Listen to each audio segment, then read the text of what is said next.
Yo.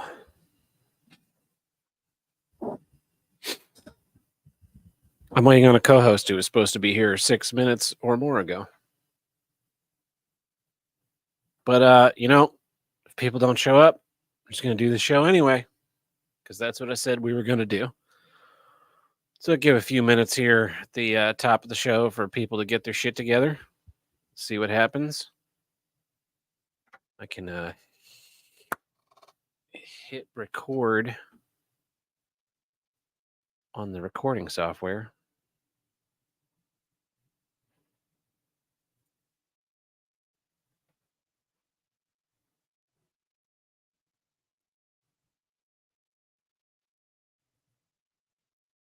My shit will never be together. That's the way it seems. That's the way it seems.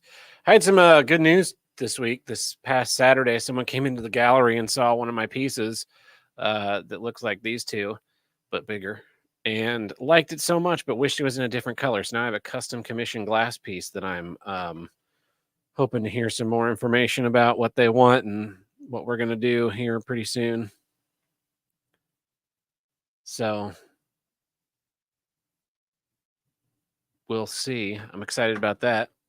Looking forward to making some shit for some people.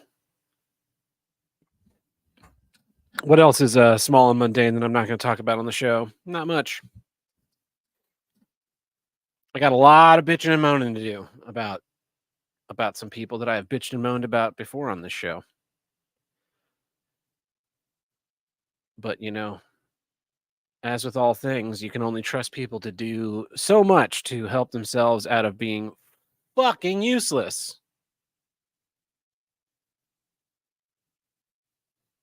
I'm going to give like 2 more minutes and then I'm just diving straight into the show.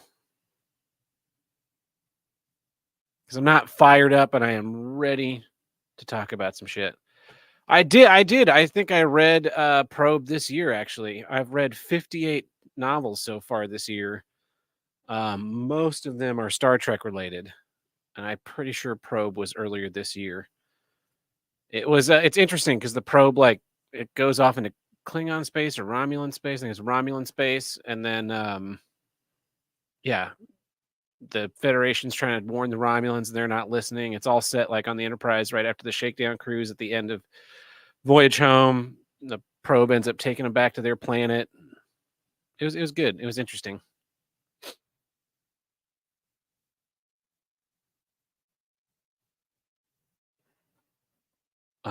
So what I've read a shitload of Star Trek books this year. Like I said, 58. I think I read like a handful of Jack Reacher books. I read the most recent, the final book in the Ender's Game saga. It's like where the Ender's Game, the saga ends and the Shadow saga ends together. I think there's still one more book coming out about the Second Formic War, but that's probably never coming. What else have I read? Mostly Star Trek books. Nearing the end of the Jurassic Park novel, and I'm wishing some dinosaur would eat the annoying girl who can't shut the fuck up. Yeah, I kind of root against most of the people in the Jurassic Park saga.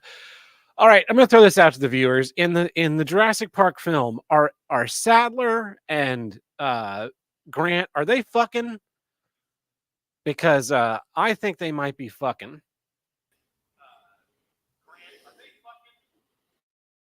I'm muting El Chaco here because he was echoing back there when he first got on.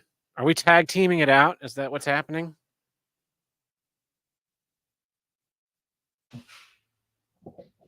He's got to get himself situated. We'll give him some privacy. Neon Ghost is a yes on Sattler and Grant fucking. Yeah, I never thought that. I always thought that they were just friends. But then the most recent time I watched Jurassic Park, I saw him grab her ass. She calls him honey or something along those lines at one point, or sweetheart maybe. She called him some pet name. And I was like, oh my God.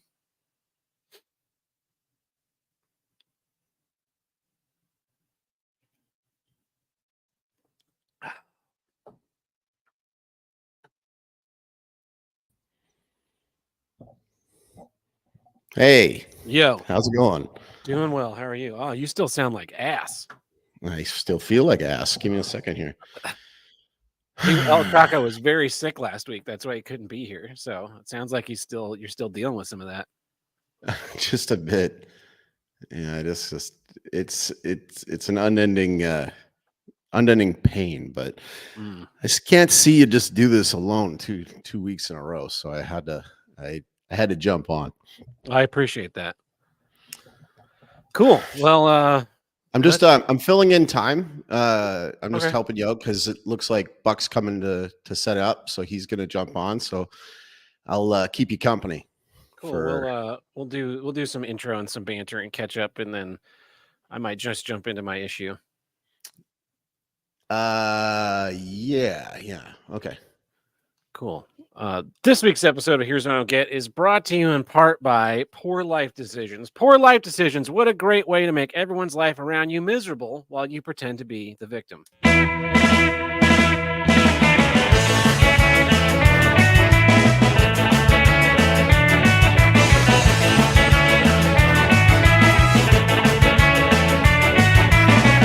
Hello and welcome back to Here's What I Don't Get, from north to south, east to west, the only intercontinental podcast to tackle all of life's toughest issues and the longest consecutively running podcast on the See You Next Tuesday podcast network. I am your host, Ted Burke, coming to you live from the most dangerous city in America, St. Louis, Missouri. And joining me currently, my friend all the way down south in Paraguay, where it is freezing cold because of the axial tilt of the earth, El Chaco. Hola, mi enchada. How about that energy I got bringing tonight, eh? Yeah, welcome back. El Chaco missed last week's episode because he was extremely sick, and it looks like he's still kind Well, of and I sick. wasn't planning on being on this one either. Yeah, But it looks like Buck's setting up, so he'll be here shortly. So I'm kind of bridging the gap here for you. yeah. And then also on this week's episode, I guess officially is Uncle Buck, if he's actually here and ready to go. There he is. No, he gave me a one finger. All right. But yeah, 7:30 means 7:30. I'm running a tight ship from now on. He's putting his hands in his air like his shit's broken. This is the new sheriff in town. Hey, I I'm lost not all the this only weight. one cursed on this then, I guess. Yeah, Yeah. it's true. I was totally ready to go last week. And then my wife, okay, so 2 weeks prior, my wife we went to Asuncion for an appointment, and we were walking around the mall afterwards, and she was like, man, I got like cramps in my legs and I got like a headache behind my eyes. And I was like, oh, that sounds like you're actually getting sick. So she was like sick for like a whole week, and I had to do my job, but also try not to like make life worse for her by like adding extra work or anything like that. Mm-hmm. And meanwhile, my like employee guy, he is recovering from a hernia surgery. So it was like all of a sudden, basically all my major helps in life were down at the same time. And just as my wife was starting to get back on track, that's when all of a sudden, whammo, I got hit with the same thing. And it was like just the weirdest amount of symptoms. I, was coughing up lung. It felt like my ribs were broken. And then like the next day, the ribs problem was gone, but it felt like I had swallowed like a bag of knives. And then the weirdest thing is that just this last weekend, we're walking around at the mall again in Asuncion, and my toes were like on fire. And I felt like I was like, oh, maybe I should go get some like athlete's foot something or something. Mm-hmm. Something's weird, but it was just my toes, not the rest of my feet. And then so I go and I look at them, and they're like beet red. And I'm like, what is going on? Like, am I getting like diabetes or something? I don't know what is going on with myself. And then all of a sudden, like the next day, my palms were just beet red, and then my skin felt like it was too tight, like Mm-hmm. like I dipped my hands in acid or something. And so all of a sudden, it went from being like all these just different days, different symptoms. But on the day of the last show that we were going to do together, I could not stop coughing. Like that was the day with the like broken ribs day, and it Mm-hmm. was just the worst. So as bad as I sound, I've got a mild amount of dizziness, but that's about it. And other than that, I'm okay, I guess, to go. So, once Buck comes in here, he can tag me out, and you guys can go to, have at her. Yeah. But that's Yeah. So last week I did the solo episode, and I liked it. I there liked was a it. lot of good feedback. So I think, Yeah. like I said before, I think the plan is from now on, like I'm just gonna say, hey, we're recording at 7:30. If people want to join, they can join. And if nobody joins, I'm just gonna go ahead and do it myself, just to get all this like poison out of my body that I carry around all the time, because I'm surrounded by the human race, which is 50% stupider than you, and 50% of the human race is dumber than you, and then I think 50% it's is higher than thinks they're 50%. smarter than you. Yeah. So Yeah, there's not that many populations on Earth that are higher than a 100 IQ. yeah. So I said this before I actually like hit record for the proper episode, but Saturday I was sitting here doing WATP. I was a guest on the show. We reviewed this podcast about Fleece Johnson, who's a criminal that rapes men, and I get a text message. If you watch that video, you can see me get this text message and how happy I get in the middle of this episode. But I got a text message from one of the gallery assistants at the gallery where I have my art submitted, and a woman came in and saw one of the pieces I had made. It's not one of the ones in this picture, but it's one in a similar style, and she really liked it, but she wanted it in a specific color palette. So she was like, "Can you guys do that?" And the gallery assistant contacted me. Fortunately, it was a text message while I was on the show and not a phone call. And so I'm texting back and forth, just being like, "Yeah, I can absolutely do a custom piece for that price, no problem." So I'm trying to get in contact with the woman. I was trying to get in contact with her today and like work out some details and get a plan with my partner to like basically do a color tester, get the color approved, and then like do the full size work. It's going to be about 2 feet tall, Whoa. this big cut vase, and so I'm gonna have to like rent a special hole. But Can I intercede for a quick second here, just to say how cool it is to have 3 original Tab Burt glasses in my house? And like the one of them it's just like the perfect large glass. You know what I mean? It's this perfect large glass, and so it's actually great for just straight up water. mhm. I want to drink whiskey out of these things, but the problem is that I have no desire to drink anything right now at all. I think I mentioned to you also, like, something changed. I Yeah, don't and your even taste buds. everything's messed up. My taste buds are all messed up. I tried smoking a cigar. I haven't had a cigar in like 5 days. But I tried having one yesterday, and I got like 3 puffs in and I was ready to throw up. I was so revolted by the taste. And then, like, I had a glass of wine last night. I couldn't take it. It something has happened to me. I got poisoned. I Yeah, got poisoned either by chemtrails or by mosquitoes, for genetically altered mosquitoes from Bill Gates or something. Like, it is just everything's it's off. funny because I've been listening to old episodes of Hey, Here's What I Don't Get back. I'm on like episode 9, I think, Okay. or I think I'm on a Who was bonus episode. 9? What was 9? Who was 9? Blonde was on, She was but a in good that guest. episode, you guys were actually talking about chemtrails. So Yeah, and that was when, I think, because Buck was very adamantly like against chemtrails, where I still mhm. believe that they. Not only do I believe they exist, like, I prove they exist. It's just a matter of I don't know what's in them.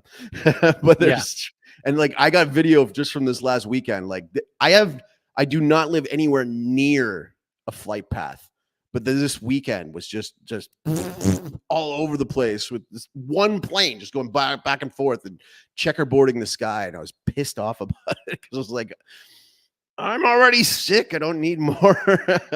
well, at least you're outside of 5G zone. Oh, totally. There's going to be Yeah. 5G forever. Is Buck almost set up? Like, what is I he? don't, I'm not. Oh yeah, he's giving me a thumbs up. I don't know All what right. it is. I live in one of the biggest cities in the United States, and I can't get cell phone service inside my own office, and it is making me so irritated.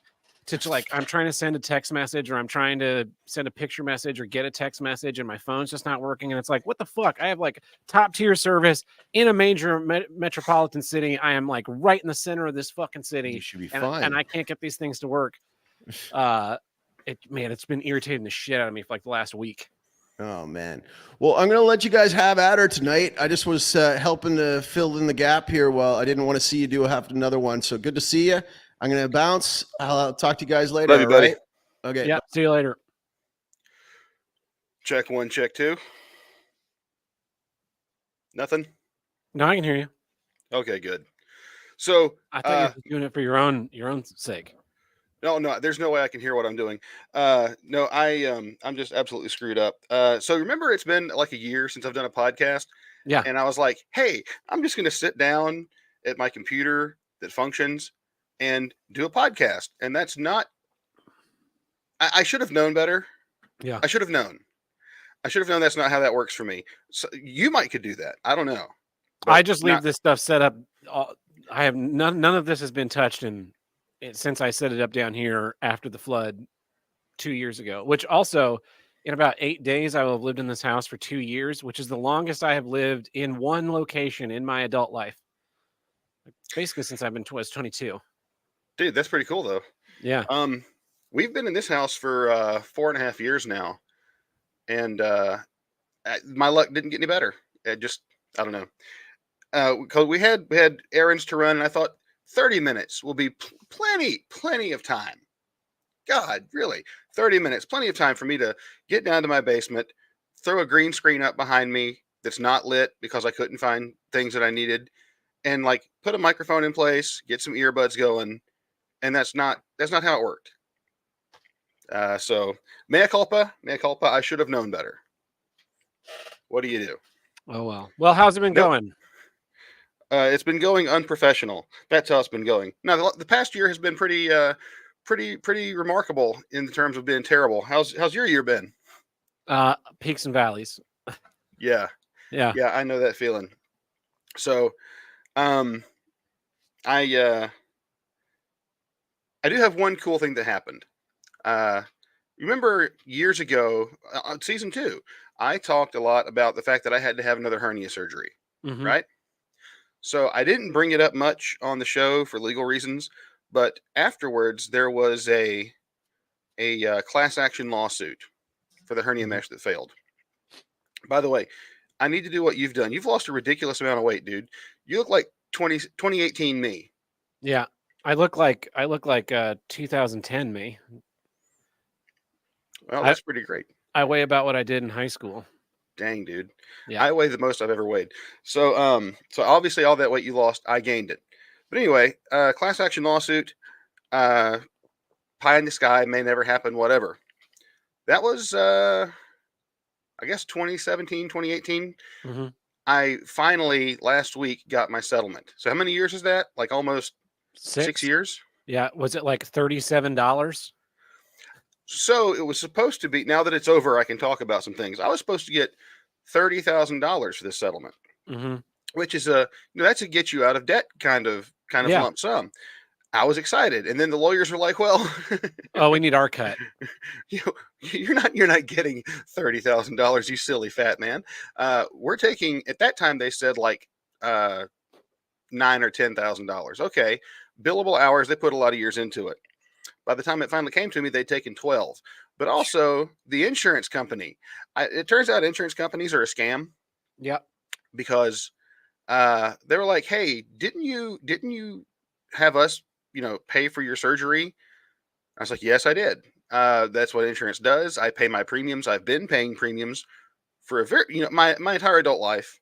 Yeah. I feel like you've made more money off of me than you have spent." Mm-hmm. They're like, "That's cool. Here's a medical lien for $8,000.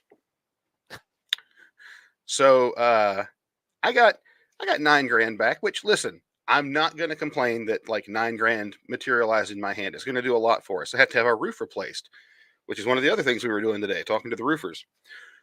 But I got this fantastic check, and I took it to the bank. I endorsed it.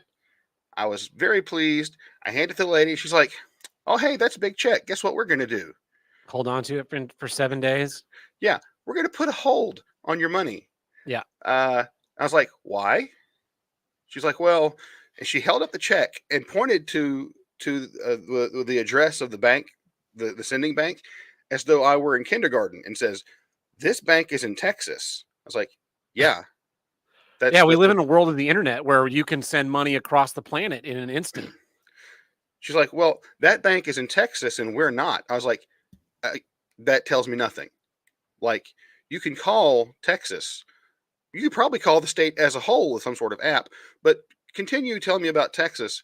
Well, so it's going to be like the 5th. I was like, okay, the 5th's not too far away before you get some of your money. What do you mean some? And then you have to wait for the rest of it till the 13th. I was like, what, Brenda? Why? What? Why would you not give me, like, if you're going to have to verify that it's coming from Texas, like they have to put it on a Wells Fargo truck and All or ship nothing. it across? What? It should either be all or nothing. It should either be, okay, we're going to hold the check until it clears in 7 days, or we're going to Or here's just your go ahead. money. We're going to go ahead and trust the fact that you didn't fake this check. Well, or the fact that I've been banking with them for years and years, and I've never once Yeah. defrauded them. They've Yeah. defrauded me a couple of times, but that's beside the point. It's only fraud when I do it. It's not fraud when they do it. I think Yeah. that's how that system works. So, and considering the hat I'm wearing, I have to be cautious about throwing around the word fraud, or I might get censored from the internet. So we'll leave that aside. So now, the money that I'm going to use to pay my roofers, Doesn't yeah, exist. they were here today, and they're like, "Hey, so you got that check?" No. Why? Why would I have a check for you? It's at the bank. Go talk to them. That's super annoying. Yes, it is. So that's my mini issue. Yeah. You look great, man. I've dealt with that with my bank too, where anything above like $2,500 and they want to hold on to it for a few days. It's like, why? Well, the even funnier part was I looked at the little statement she gave me about when the funds are going to be released, and apparently there's a threshold that you have to be under to get all your funds at once. It's $5,525. Mm. That's an odd threshold, don't you think? I think it's probably some governmental number that they came up with. That sounds like it was come up with in a committee. Yeah. So I don't know. It really irked me. I was like, oh, how appropriate that I'm going to be on the podcast tonight, and life has just decided to stick me one more time. Yeah. So there we are. Well, you ready for your first official issue? I'm going first. Yes, I will gladly do it. So here's what I don't get. AI alarmists. So I understand I'm going to be in somewhat of a minority of this opinion, my opining, but I've been watching, as we do, the emergence of AI, the emergence of the tools that it brings forth. We've talked about Chat GPT on the show. We've talked about all sorts of things. Recently, people using AI to make songs, silly songs about licking buttholes on the internet. It's really great. Or gluing your balls to your butthole, if you've heard that one. So, I dabbled with it, being the musician that I am, and I'm watching all of the opinions floating across the internet. Well, deep fakes, yes, that's a possibility until you look at them and you can kind of realize something's not right. Fingers, whatnot, we've talked about that on the show before. AI music, the ear picks up something. It's just like, oh, that's AI generated. But everyone's saying, oh no, this is the end of the music industry. This is the end of this, the end of that. And I just kind of had this epiphany the other day as I was talking to one of my wife's aunts. It's like, it's not the end of anything. It's a tool. I don't know how else to put this. What, like, smartphones were going to be the end of civilization at one point. They were. We live in hell now. Thank you for sandbagging me. That's perfectly fine. But no, like, it's taken time, but we've adapted. The music industry, Napster, right? So, oh, this is the end of the music industry. Not really. We found a way around it. They found, record labels found ways to make themselves rich and keep other people out through streaming services and the like, and litigation. Lots and lots of litigation. Well, that's what the record industry are doing with AI now. They're they're shutting down like open source AI so that they can fund their own AIs, so that they can rape and pillage their music catalogs into new music for eternity. Well, Which is I don't think an AI problem. It's a greedy corporations problem. Well, and that's part of it. Greedy corporation is going to find a way. People have been talking on the internet for the past few years about having Disney having scanned Mark Hamill's likeness, so that Yeah. they can continue to make Luke Skywalker, which they're not going to, Luke Skywalker Star Wars that no one is going to watch ever for the rest of eternity in perpetuity, and Daisy Ridley. I don't think anyone's going to watch her either, and it's just going to be a non-issue. Napster trading music turned out to be kind of a non-issue after a couple of years. I can recall a time whenever in the Satanic Panic, which was definitely real, the heavy metal music was going to be the new boogeyman, that was going to get everyone. And now people who listen to heavy metal music are old fat assholes like me. A lot of us are very conservative Christians, to be honest. So I remember television, the devil's box. It was a little before my time when they said that, but it's just part of life. It didn't end civilization. I don't think Skynet's coming. Call it a hot take. The other part of the problem is that they nerf all of the AIs so much to make them, politically correct and all these things, to the point where they become functionally useless. Well, so I what we got here is, yeah, AI can't perform live. No, AI is going to drive innovation, for one, in the music industry, in response to that comment. But I just thought I'd do a little experiment the other day. I had a little chat with ChatGPT about what safeguards should be put in place in the event that some rogue actor creates a malicious AI that bypasses whatever government regulations the whole world agrees on, which is not going to happen. And puts them in robots and basically like Skynet without saying Skynet. Mm-hmm. And it was basically like, unplug it. Yeah. Worst case scenario, that's on a server somewhere. Unplug it. Just feed it bad data. Or that. Well, here's the thing I was trying to explain to my wife's aunt the other day. A lovely lady whom I cherish. A computer program is not a person. It can be trained to speak in patterns that mimic personhood. But even ChatGPT will say, I'm not a person. I don't have opinions. I'm literally a program. And it cannot innovate. It can only spit out what you feed it. It cannot create anything new. It cannot come up with new ideas. It can't think outside of the box. It is literally trapped inside the box. Yeah. So I think it's a non-issue. Ta-da. So I agree. But what I am tired of with the AI thing is the number of things that are pretending to be AI when it's just like machine learning and bugging me with their bullshit. So like Amazon has Rufus now. That's a button that I accidentally clicked the other day. It's like, I'm Rufus, your AI shopping assistant. Like, fuck off, Amazon. You can't, you suggest things to me that I have already purchased in the last 6 months as you might want this item. Fuck off with your AI. Google has Gemini now, so my text message app is like, you can train Gemini the way you text, and then I can auto text for you. It's like, look, I am not so horrifically busy that I can't send my own text messages. The email program on my phone today popped up this big stupid thing where it's going to AI respond to my emails. 97% of my emails are notifications from my bank or other things that are no reply type deal. Hey, you signed into this account. Hey, you got a bank deposit. Hey, you spent, above your spending threshold, so we're giving you a warning. Because I have a thing in my bank so that I can monitor, make sure no one fucking takes my credit card and runs up a huge bill. So I have a really, really small threshold before it starts popping up warnings.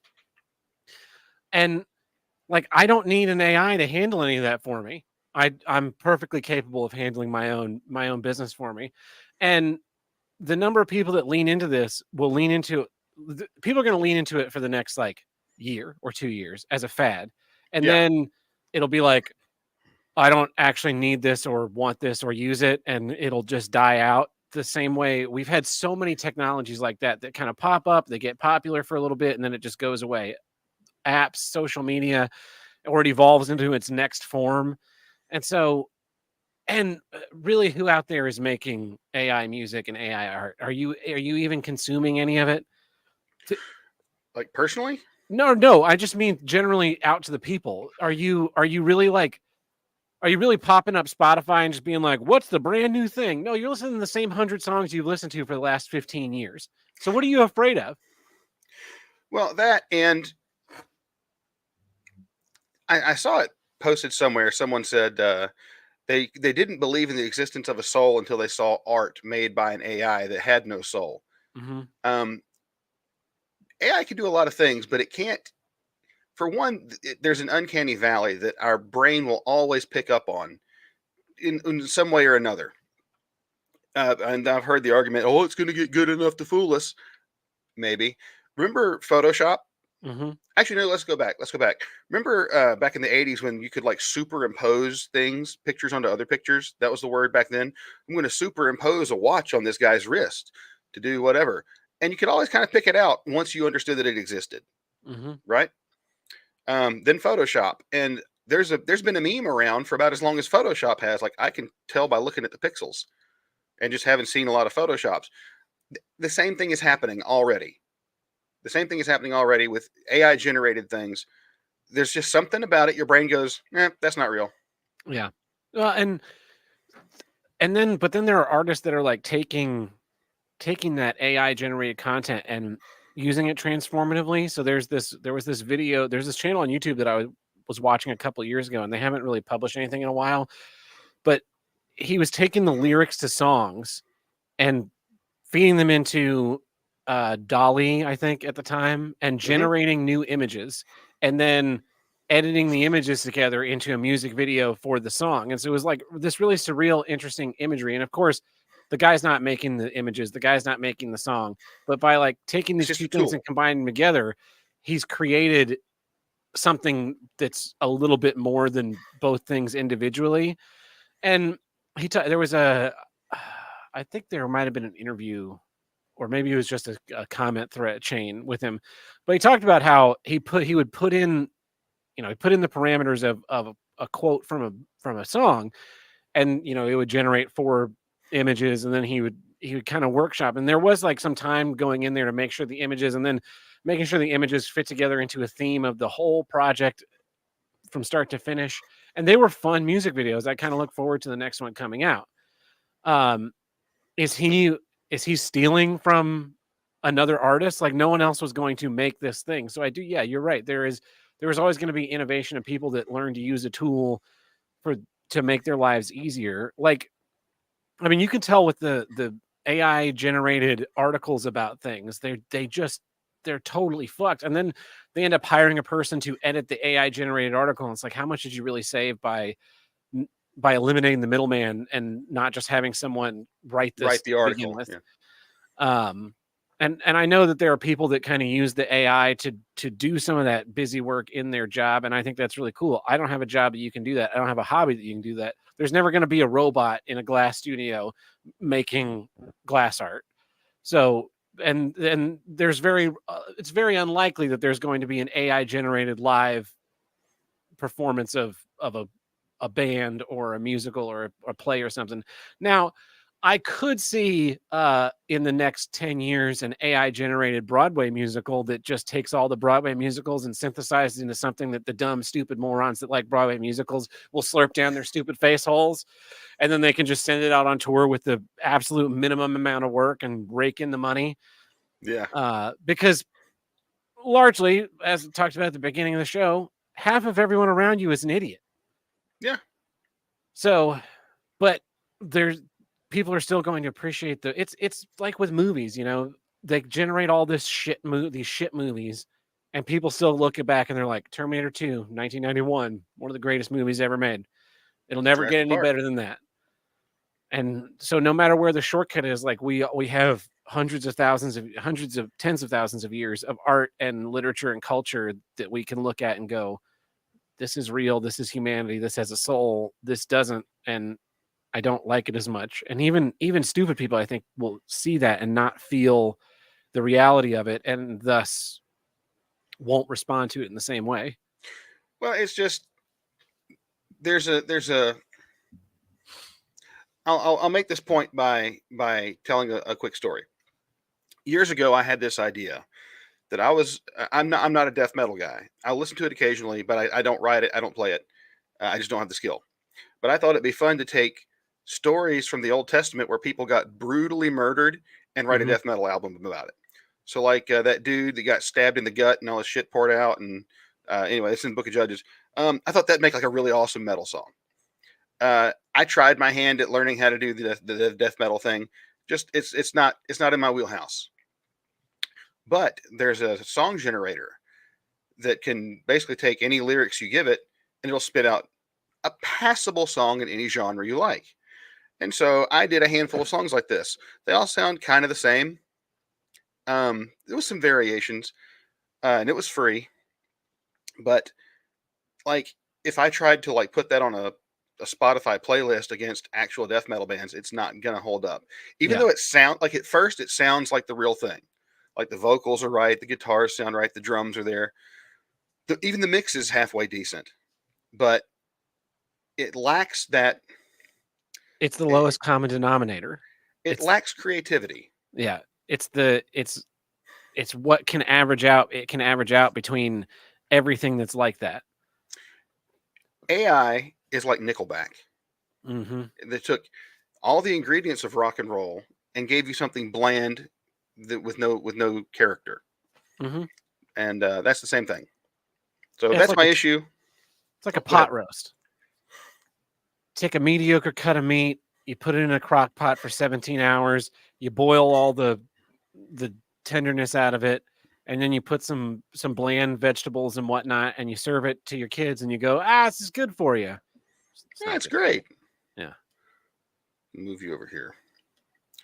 So anyway, that's my issue. AI alarmists. I think everyone just needs to shut up, Yeah. including me. What do I know?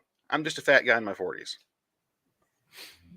Well, that brings us to the middle of our episode, which means it's time for our non-denominational news segment.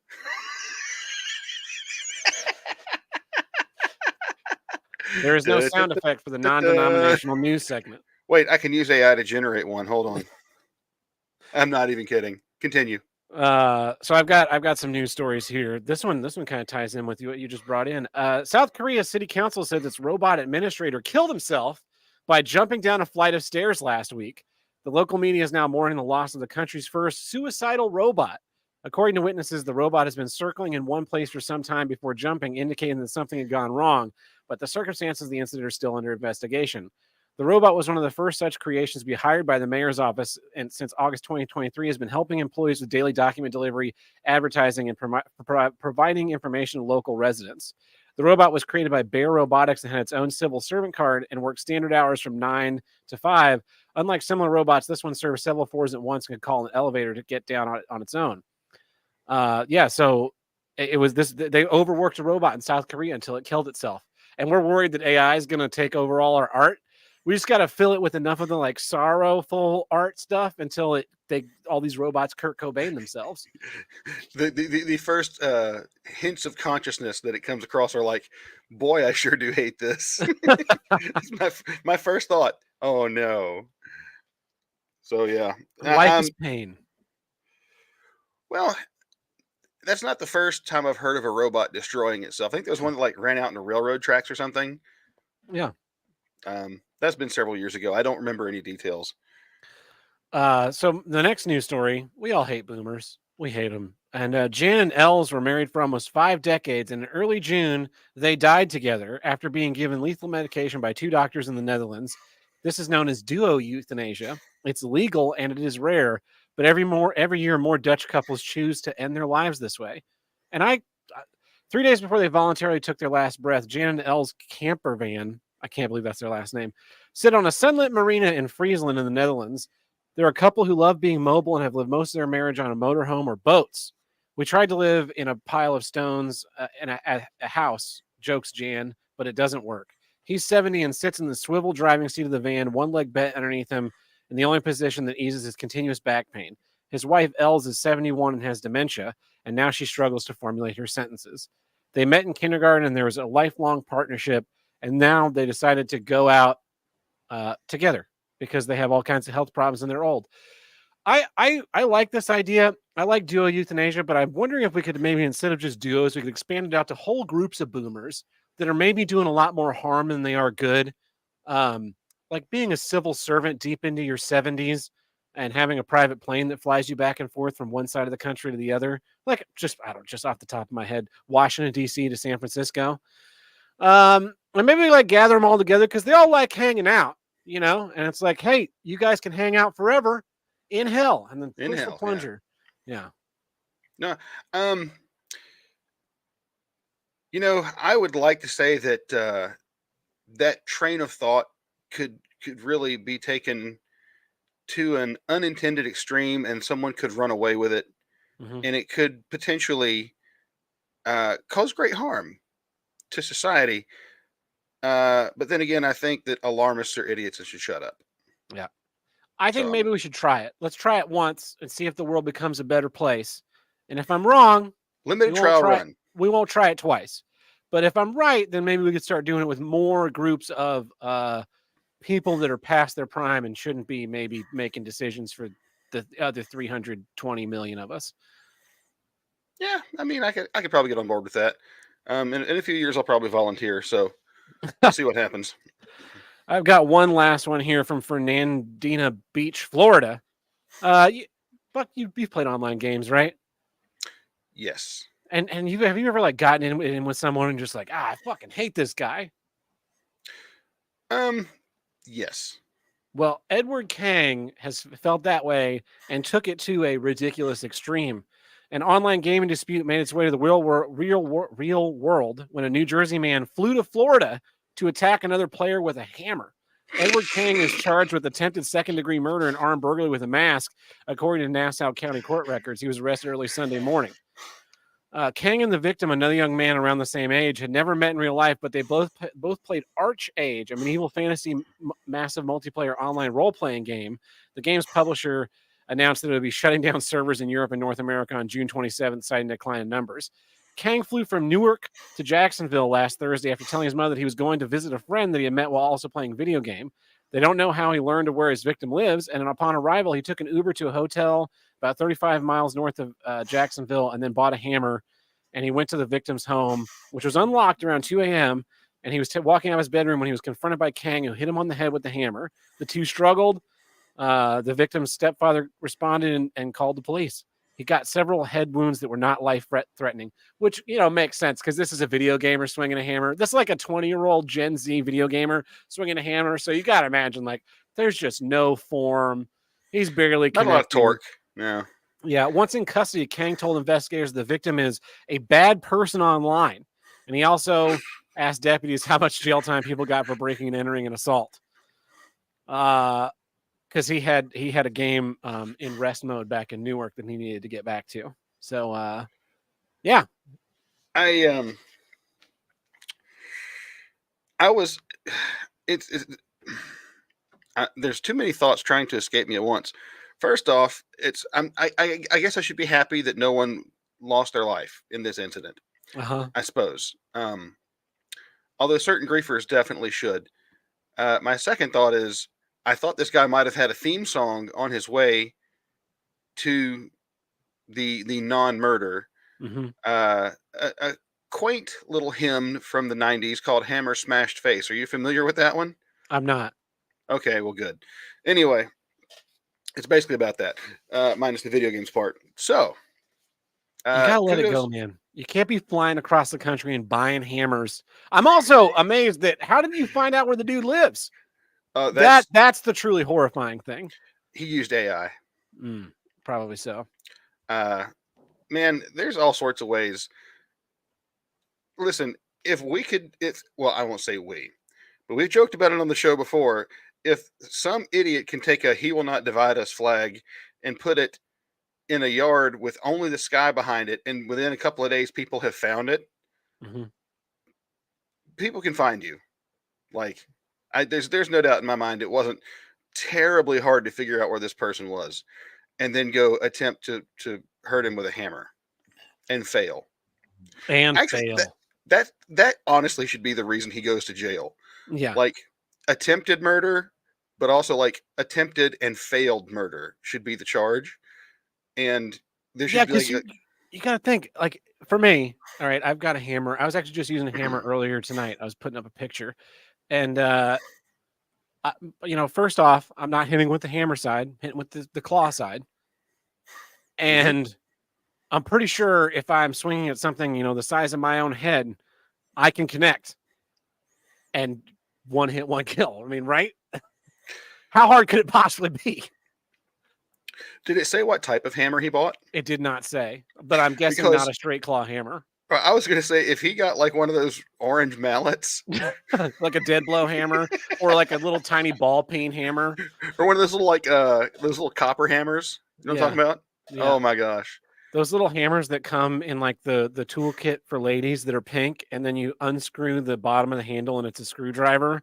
And so it has like, it's all of 3 ounces. Well, and also the first time you use it, the thread strip and the head of the hammer goes flying Just that way. woo! Yeah, exactly. Exactly. Whoever designed that is either an authentic genius or a wacko. Anyway, Yeah, so that is all the news I have for this non-denominational news segment. And that brings us to our next segment where we say thank you to all the fans and listeners who have been listening over the years and keeping Here's What I Don't Get in your hearts. Show would not still exist without your generous support of listening and monetary contributions when we were accepting those kinds of things. So thank you from the bottom of our hearts. We're going to find out where you live, and we're coming with hammers. We're going to hammer your butts. So I see we're doing the gay butt 6 hour again. So here's our new non-denominational news theme song generated by AI through a phone speaker, because that's how I do things on this show. Yeah, this is terrible. I told it to make like a news theme song, and it was like, do do do do do. That's not the news. We need a new stinger. Anyway, well, AI got it wrong. That's why I'm not worried about AI. You give it a very simple instruction. I want an intro for a news segment, and it plays me a catchy pop song. something with horns, man. Yeah. Something like that. That's just off the top of my head. No music at all. Just clip that out. Yeah, that's definitely what's going to happen. Here's what I don't get. Eschewing standards and practices. Eschewing standards and practices. I can already tell that you and I are going to disagree on this one. Continue. So I'm all for innovation. Sometimes people have new ideas. It makes sense, right? Mm-hmm. Some bring in the young blood. They've got new ways of thinking about things, and I'm all for that. That's great. But sometimes when shit don't work, you just got to walk it back to basics. You just got to walk it back a little bit, 10%, 15%, go back to a place of strength, and then try innovating in maybe a new direction. So this is what I don't get about it is, so I've got this theater group that I have complained about before on the show, basically since I started working out in St. Louis. And I mentioned on the last week's episode that they loaded their set in a couple weeks ago, and they decided to create the illusion. So, theater's an illusion. It's pretend houses for pretend people living pretend lives. Sometimes you go larger than life, and you're making caricatures. You're making caricatures on stage in scenery, in lighting, in clothing, so that the audience can walk in there and look at that and be like, I understand what this character is about, Because you have to do it bigger so it translates. Yeah. So these fine folks come in and they want to have their show set in like a backyard, in a dirt covered backyard. And so their heightened illusion of dirt was to bring in 2,400 pounds of topsoil and smear it all over my fucking stage. Instant death. Yeah. It smells. It is tracking everywhere. My theater is fucking filthy. And And the reason why this happened was because there was not a single fucking meeting about this show. Not one meeting. And I hate meetings. Oh, I white hot hate meetings. They're largely a waste of my time, but what they do is they allow people to like talk and chat and discuss a problem, and then you learn things. And sure, this group sucks ass at meetings, and we walk in there and we're like, hey, what are you gonna do with this thing? I don't know. What are you gonna do with this thing? I don't know. What are you gonna do with this thing? I don't know. All right, I'm gonna send a follow-up email, find the answers to these questions, and then respond to the follow-up email, which they don't do. And what it really comes down to is that they're so proud of themselves and their innovation that they can't do the things that we know to work in our industry. Yes, production meetings suck. It's an hour of your life you'll never get back, largely discussing the same things you discussed last week. But if you have them on a regular basis, everyone kind of gets on the same page and we know it's coming on the next thing. And they don't do this. And it is infuriating because we could solve so many of your problems before they become a crisis if you would just stick to the things that we know work in our industry and try things that are new that maybe haven't been done yet. But you can't even do the basics of production, like hiring a technical director, like having a production manager put together your schedules, like having a load-in plan or having a strike plan, or knowing that you can't fucking put 2,400 pounds of dirt on a theater stage, that you could just paint the floor brown and get basically the same effect without creating a $500+ cleaning bill that's going to show up when you walk out the door. Yeah. Things like so a lot of shows do what's called a post-mortem, where after the show is closed and everyone's feelings are done, the entire design team gets together for one last meeting and they discuss what they think went well and what they think went poorly. And then you can kind of make plans to make the next one work a little bit better. I'm not a perfect person. I've made lots of mistakes. I've made lots of mistakes as a designer in theater over the years. I've made choices that didn't work for the show. I've made choices that didn't work for the function of my craft. But I'm pretty proud of the fact that I don't typically make the same mistake twice, and because I learn and grow, and I learn and grow, and I learn and grow. And the thing that is frustrating about this group is that it's the same problems every single fucking show. Every single show, your load-in starts at 9 a.m. on Monday, and 9 a.m. rolls around, and you're not in the theater. You're not even on your way to the theater. So then 11 o'clock, you finally come carousing in to load in your set. And, our day is scheduled to end at 5, and it's not my fault that you wasted the first 2 hours of the day. But then Thursday rolls along and it's like, we're out of time. You didn't give us enough time. It's like, no, we gave you plenty of time. You showed up 2 hours late every fucking day. You left early when there were projects that still could have been done. And then I get pulled aside by my boss and told that I'm setting a lazy example because I'm holding this line of not my show, not my fucking problem. And it's not my show and it's not my fucking problem, because every suggestion that I have made to try and solve these problems ahead of time has been ignored or not followed.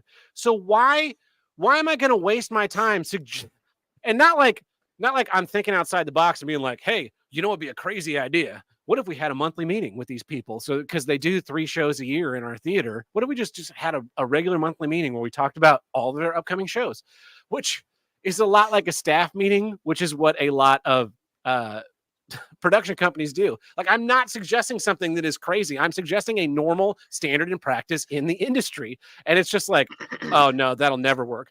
Why not? Why wouldn't that work?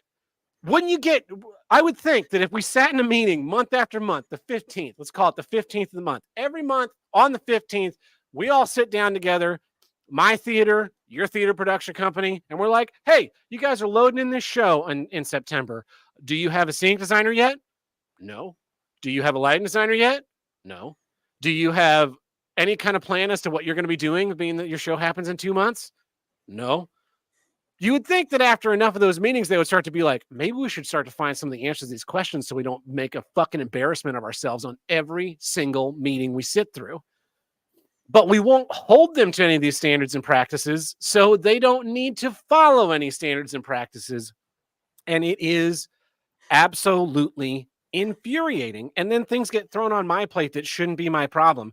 And I'm tired of doing it. I can only go so far with people. You know, you have to meet me in the middle. I can't go 100% all the time. I can go 80% some of the time. I can go 100% once in a while. But I really need it to be like 50-50 most of the time, so that we're all putting in the best of our effort to not try and burn one another out. And when groups won't do this, I find it personally insulting, and it makes it difficult for me to kind of acquiesce to any additional request they make that is outside of what I feel the scope of my responsibility. And I hate saying this, but like, I've been doing this for 20 years. I know what works. I know what doesn't work. I am open to new ideas and trying something that I haven't tried before.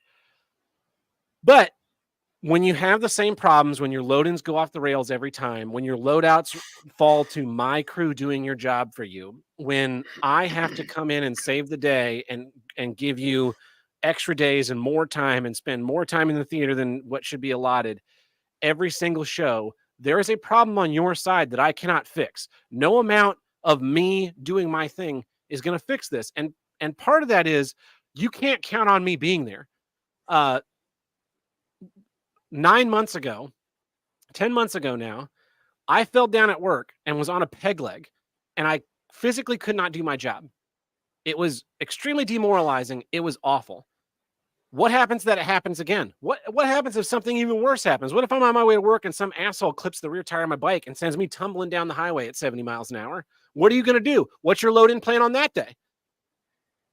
I hope it's to cancel it and everyone feels sad, but you know, my effort should be a bonus, not the expectation. And I talked about this group before a long time ago. And what's funny is I listened to that episode a few months ago and I was just like, I'm describing exactly the same situation I'm in today. More than a year later, it's the exact same thing. And I don't understand. I don't understand how you don't learn from, and you keep making the same mistakes over and over again, and why you wouldn't want to fix it. Because I want to fix my mistakes. Maybe I can't fix them on this show or this relationship or this thing. I it's too late. Going forward. But going forward, let's try and not do the same dumb shit again. Yeah. In regards to your current situation, I think you need to definitely try to institute at least one new standard in practice, which is beatings. I've been thinking about it.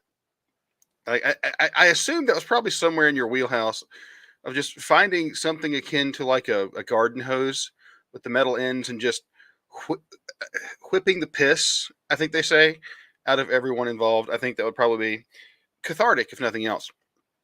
But yeah, so I thought I was going to disagree with you on this, and I actually don't. I thought you were going to go somewhere else with this. No, there are certain things that just you have to do. Like it doesn't work if you don't. And at the same time, so you're in a management situation in this. Coming from the other end, it's infuriating to me whenever there's a certain way that a situation works, Mm-hmm. and you've built your standards and practices around the situation because they work. They're time honored. They're time. You've been doing this for 20 years. I've been doing what I do for 20 years. I've been at the same company for 15, almost 16 years now. Actually, it is 16 now that we're into the summer. Like, and then someone will come in and say, this thing that has worked is antiquated and we're going to throw it out in favor of this other thing that we're going to innovate. And then the innovation doesn't work. And like you said at the beginning of your issue, try a new thing. Great. Thing doesn't work. Roll it back. Yeah. That's it. Just roll it back. That's all you got to do. Hey, you tried it. It's not, don't be ashamed. You tried it. Cool idea. Didn't pan out. But sometimes you're not the one who can say that. Yeah. Sometimes you're. And so something like that, right? the people on the you have to trust the people on the ground to know what works and what doesn't. A good man, I fucking hate these there's a manager type that runs in there and is like, I've got new ideas and I'm gonna innovate and try and make a name for yourself, and then just derails the whole fucking process. Mhm. And I hate managers like that, because you can definitely like make those kinds of changes, but it's like steering an aircraft carrier, right? You can't come in there and just be like, just hand brake it and whip the wheel around and drift this bitch into new standards A and new practices. vector, yeah. You got to kind of like just nudge a little bit, like 5-10 Polish it in. degrees. Yeah. You polish it in. But more importantly, as a man, to walk in and watch and see how it works right now and then try something new. I fucking hate these people that show up day one and are like, this is the way I've always done it, so we're doing it this way. Like, no. So and I tried to do that in my role as a manager, not walk in and come stomping around and like, I have the best ideas that anyone's ever had. Look, I would love it. I would love it if someone could invent a way to stage a theatrical production without having to have a single production meeting leading up to load in. That would be amazing. As soon as someone figures that out, let me know, because I'm 100% on board, because I hate these meetings. I hate them so much. But the fact that this show that's on my stage right now, the technical director who did the scenic drawings met the scenic designer who designed the set on day 3 of load in on my stage, and they had never talked prior to that, is fucking mind-boggling. Because as a technical director, when you're doing drawings, you are on the phone or in an email thread with the scenic designer, and usually it's easier to do it by phone once a drawing. Hey, I have a question about this specific thing. Hey, I have a question about this specific thing. But apparently not this guy. This guy was just like, build it like this. I don't give a shit. And then they're assembling it on stage, and the two of them met, and I just happened to be walking by, and he's like, "Oh, you're Jeff? Oh, I'm Doug. I'm the technical director." Like, "Oh, you're the scenic designer. It's nice to meet you." And I was Bro, like, yeah. Are you kidding me? How would you have not talked at least a dozen times prior to right now? The scenic package was delivered in February. It is now back in June. I was stunned. I was stunned. I literally had to walk out of the theater and I was just like, what the fuck is happening? What the fuck is actually happening? Because I've never seen anything like it before. I have never seen this level of disconnect between the departments on a theatrical production, and over and over again, breakdown of departmental communication. But you know what? It's the same company that the lighting designer last season credited me on all of her plates as master electrician. And I was like, no, I'm not the master electrician. I am the technical director of this venue. Furthermore, don't put that on me. Yeah. Like, it's one thing if you do the job. Yeah. Like, the work had to be done and you stepped in and got the work done. It's another thing like, oh, well, he did the work, so he's our master electrician. Yeah. It's kind of like the girl you've been shagging, you're like, she's my girlfriend. You know, like that kind of thing. Or she's an FBI honeypot. It's one of the two. Yeah, you got to watch out for those. Yeah. Especially if there's a union involved. Mm. Yeah. I don't know if FBI would be involved in that or not. I'm at a loss for words, and I keep getting pushed to like come up with solutions, and I'm just like, why? Because I you're have the solution solutions. guy. The solution is to do Meetings. the things that we all know. Because on our side, in our staff, I think the youngest person is in their 20s and has been doing theater for like 12 years. I am second to youngest and been doing it for almost 20. The person that reports to me is 7 years older than I am and has been doing it for 20 years. And the person I report to is 5 years older than me and has been doing it for 20 years. So, you know, we're talking about 60, 75 years of experience between the four of us. We know what makes shows happen. We all have been doing it long enough. The group we're working for has been in existence for nearly 50 years, and you cannot get your shit together. Like, and you claim to be a professional arts organization. Like you're just not. You're barely above community theater levels. And I know community theater groups that are run better than this. And I'm tired of being blamed for the fact that you can't get your shit together, that you can't have a meeting where you have answers. You can't have a meeting where all of the interested parties, the director of the show, the scenic designer for the show, the lighting designer for the show, the costume designer for the show, can all show up and have a conversation about like what we're doing, what are we making together, what works and what doesn't, what's happening in this moment, what do these pieces need to work together. And what's more is I feel like I'm being gaslit into thinking that I don't know what I'm doing, which is also extremely frustrating because I don't have like imposter syndrome or anything along those lines, but it does start to, I'm a very self-critical person, right? I want to be sure that I'm doing the right thing as often as possible. So then it makes me second guess myself and be like, well, am I? No, I'm not crazy. I'm not crazy.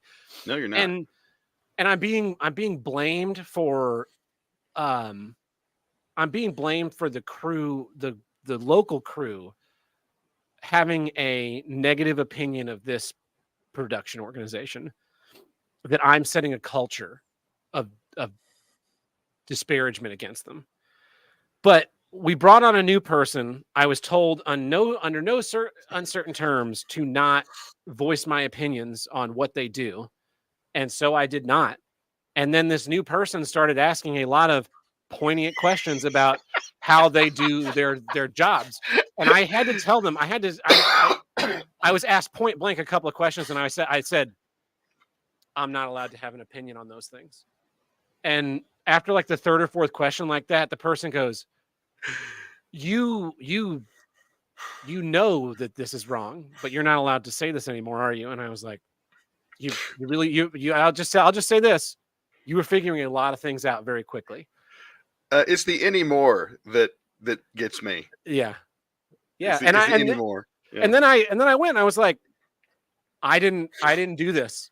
They did this. They made this person question why they are bad at their jobs. I didn't do that. I didn't come in here and be like, they're so fucking bad at their jobs. Nope. They walked in here with their shitty plan and their shitty sets, and they fucking taught everyone themselves. So kiss my ass clean out. Yeah. I don't have anything to add to that. Just I've seen that kind of thing quite a bit, and it's not just in your. No, it's everywhere. I'm sure it's everywhere. Yeah. The one thing I will say, I will encourage you in this, is that you said sometimes you feel like you're being gaslit. There's a thing that I've had to learn how to do in my life, where when I know something is true, and it gets attacked, and I'm being. It's not saying that I'm ignoring evidence or anything, but sometimes you just have to be like, this attack doesn't mean anything, and you kind of retreat back into yourself and be like, I know I'm doing the right thing. Yeah. Regardless of these people, I know that I know how to do my job. And it sounds like something out of a self-help book, but sometimes it really is necessary to just like step back and go, I really am not the one doing the stupid thing here. They are. And it's going to come back on them. And sometimes you can, sometimes you can't justify yourself to a higher up who wants to blame you. But at the end of the day, you know within yourself, and you have the fortitude within yourself to know, even if person B blames me, I, person A, know I was right. Yeah. So yeah, that's basically what I've been doing. Just trusting that I do know what I'm doing, because I have been doing it a long time. And in the end of the day, I'm usually proven right on my suppositions of what's going to happen. So, Well, the truth is going to come and have its day. So, fingers crossed. Well, that's my issue, and that is our episode this week. Yeah, man. It was good to have you back on the show, Uncle Buck. It's good to be here. I felt like I owed it to the listeners. Not to say that I'm some great person who everyone craves, but I didn't partake in the episodes, the fading out episodes after the show ended. I just didn't have the heart to do it, and I had my doubts as to whether or not I would come on the show. I'm really not the same guy I was even a year ago. But I, maybe I felt like I owed it to myself. I don't know. I just wanted to come back and just say, hey. Yeah. Well, anytime. Yeah, man. So this has been Here's What I Don't Get. I'm Tab Burt. I'm Uncle Buck. We'll catch you guys next time. Bye-bye.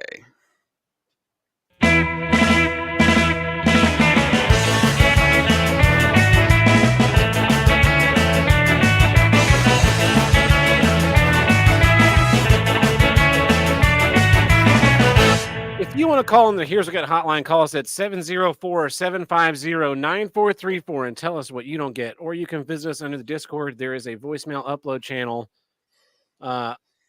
Unfortunately, we don't have either one of those types of voicemails this week.